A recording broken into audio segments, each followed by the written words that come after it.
When I was finishing law school, about to enter the real world, I knew my cushion was about to go away because I wasn't going to be in school anymore, and now I had to rely on myself to take care of myself. Because throughout law school, I went to all the classes, I did good in school, but I didn't go out of my way to learn how to be an attorney. I didn't go to all the internships, I didn't go network with all the judges, I didn't go meet all the business owners. I was building my own business. And so towards the end of my law school career, that's when it started to hit me. Oh my God, I'm about to graduate and I'm about to be on my own and I'm going to be running my own business, and now I'm going to have to be able to support myself, and I have no other cushion. This is it. Now, I was fortunate where I started businesses years before I even started law school, and so by the time I got to the end of law school, I was already making pretty decent money. My business was doing pretty good. I was making at least 6 figures a year, and I had a few real estate investments. But the issue was, now I was losing all the fallback cushion that I had. Now it was all me. But the advantage was, now I had more time to work on my business. But it was still stressful. I had a lot of anxiety. I was struggling sleeping at night because I kept thinking, what happens if my business doesn't work out? What happens if I screw something up? What happens if I fail? I'm not going to be able to go back and get a job as an attorney. One, because I'm not going to know what to do. And second, because I don't want to do that. So what is my backup? Because when you're taking all these risks and you're starting your own business and you're going for it all, there is no plan B, because if you fail, now you got to start all over again. But the thing that I kept telling myself is, hey, if 2 years go by and you completely fail and nothing is working for you and you have no money, you can still turn things around. You can still go and get a job. You can still go learn and figure out how to become an attorney. Maybe go get a free internship and start working somewhere. I mean, it's going to be harder, but it's still possible. So if things fail, I still have time to fix things. When you're not married and you don't have any kids, you don't got a lot of responsibilities. This is your time to take as many risks as possible. That means starting dumb business ideas, because one of these dumb business ideas might actually pan out into a good business idea, and that means taking investment risks, investing into things that you think could potentially grow a whole lot bigger in the future. You don't have to play it completely safe when you're young. Yeah, you can have some of your safer investments, you can invest in the ETFs, you can do some of that, but you should also be taking risk, because this is your time to take risk. It kills me when I see a young dude out of college, a 20-something, driving around in a nice BMW that they're financing, working a job that they may or may not hate, where they're making an average salary, and then they talk about these big dreams of how they want to become successful and become so rich.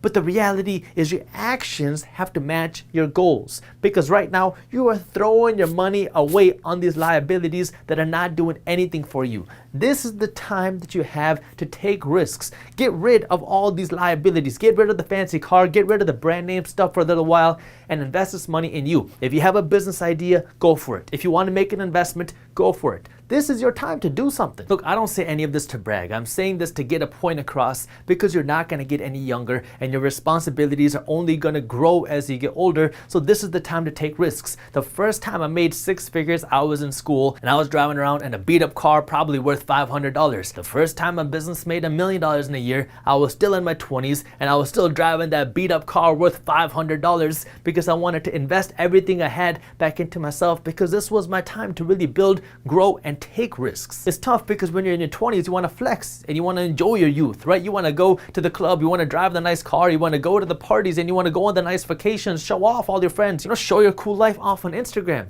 But the reality is, you got to figure out what you really want. You got to figure out if your goals are aligning with your actions, because a lot of people have goals way up here, but their actions are way down here. They say they want to have all these nice things. They say that they want to become wealthy, but their actions show something completely different. Their actions show them blowing money. Their actions show them just blowing their time. Their actions show them not doing anything to actually take them to their goals. Taking that first step is hard, because most of us aren't told how to take risks. Most of us aren't told how to manage risks, because we're always told that if you make a mistake, it's wrong. Messing up is wrong because you messed up, you screwed up. But the reality is, that's how you learn. I screwed up in so many business ideas. I've been scammed, I've been sued, I've been screwed over, but these are the things that got me to where I am today. I mean, the reason why I started Minority Mindset was because I got scammed and screwed over in another business that I was starting. So I started making videos teaching people how to start a business without getting screwed over. Now, this doesn't mean that you shouldn't invest in any of your traditional investments. This doesn't mean that you shouldn't be investing in ETFs. This doesn't mean that you shouldn't be investing in real estate. This doesn't mean that you shouldn't be doing any of that. These are good long-term investments that will help you build wealth over the long term. These are things that you always want to be doing, because this is what will build you that long-term consistent wealth. But if you want to get there faster and you want to have more money going into your investments, your passive investments, you need to have more income coming in. And if you really want to have more income coming in, you need to do something that will allow you to have more income, which means you're going to have to take more risk. And the best time to take that risk is now, especially when you're young, because life is just going to get busier, you're going to get more responsibilities, you're going to have more financial commitments, and it's going to get harder for you to do that. Doesn't mean it's impossible, but it will never get easier, which means if you want to do something, this is the best time to do it. Take that risk today. The best decision I ever made was not listening to anybody else's advice, because everybody told me I was dumb. Everybody told me that I should have become a doctor, and when I didn't become a doctor, that I was dumb.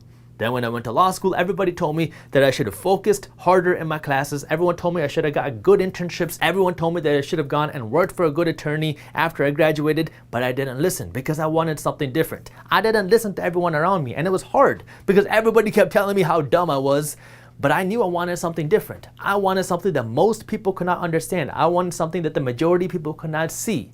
And that requires you to not go out and take a risk, because now you're going against the whole world. Nobody understands what you're doing. Nobody understands why you're doing it, and nobody can see the vision that you have. Nobody can see the dreams and goals that you have. But if you want to achieve these dreams, goals, you want to have that financial success, you got to be willing to go out and do something. And most people are not going to understand it. So now you got to be the person to not only go and take the risk, but now you also have to take that criticism from everybody else around you. But that's what's going to help you build that tough skin. That way you can achieve whatever it is that you want. That means you have to be willing to take a risk. If you have a business idea, this is the time to go after it. If you see an investment opportunity and you believe in it, go after it. So what if you lose money? Money will come back, but your time will not. And so you have to be willing to take risks. If you enjoyed this short clip from my longer videos, here's another clip that I think you'll love. And while you're at it, if you're interested in learning more about how to start generating passive income, our team put together an amazing guide on how to start generating passive income for free. All you gotta do is click that button right over there. Thank you for watching, and as always, keep hustling.